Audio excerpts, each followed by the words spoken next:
Hi, I'm Tim. Welcome to Watchbox, and thanks for logging on. If you love this watch, email me, tmosso@thewatchbox.com, your purchase and pricing email question line for buying this or any watch you've ever seen on any Watchbox platform. Reach out to me for pricing at tmosso@thewatchbox.com. In 1988, Blancpain launched the Caliber 35, one of the first ever automatic winding minute repeater movements.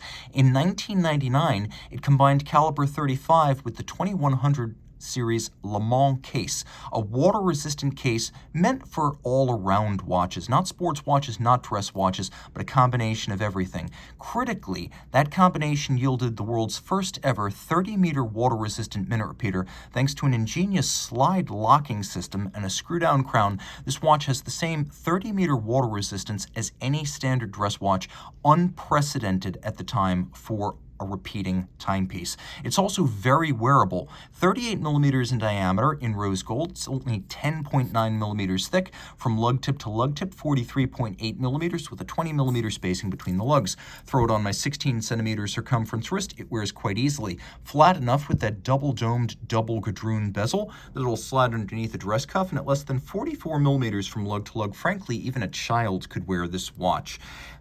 This movement is not child's play to operate. We'll get to that in a moment, but a child proportionately could wear this watch. It's for him, it's for her, it's even for the youngins if they're especially literate in horology. The strap, large rectangular scale alligator leather, semi-gloss, bolstering to give it thickness, a sheer cut side, and then on the bottom we have a rubber inlay, just like the 50 Fathoms. It helps to extend the life of the alligator leather by separating the leather from the moisture, sweat, heat, and grit of the wrist. We have a basic Blancpain pin buckle, polished, simple. It fits the watch, but Blancpain is not necessarily known for elaborate pin buckles.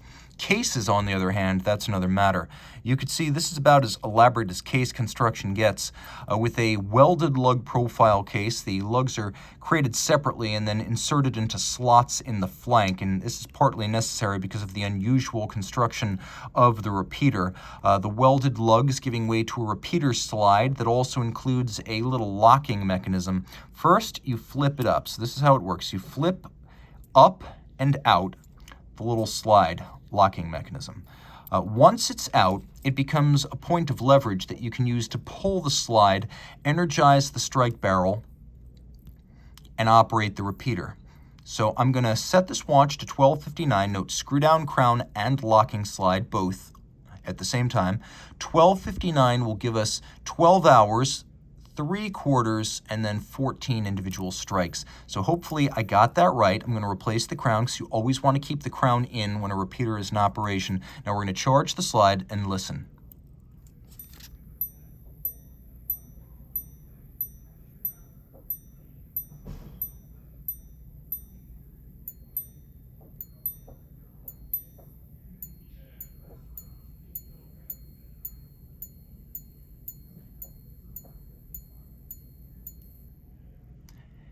It has a lovely, bright, singing sustain to it, and despite the fact that this is a rose gold case, which tends to deaden the sound a little bit, this is a cathedral gong minute repeater, which means it has larger circular gongs that create a greater resonance, a little bit brighter, more lyrical, more musical quality, and slightly more volume as well. One of the reasons this watch, in spite of its water-resistant case, sounds as good as minute repeaters that use no water resistance to maximally conduct sound. This is the best of all possible worlds. So you get water resistance, automatic winding, a limited edition of 10, and this is number 10 of 10, but you also get lume. It's a quasi-sports watch. In the 2100 case, it uses 2100 hands and indices, which are luminescent.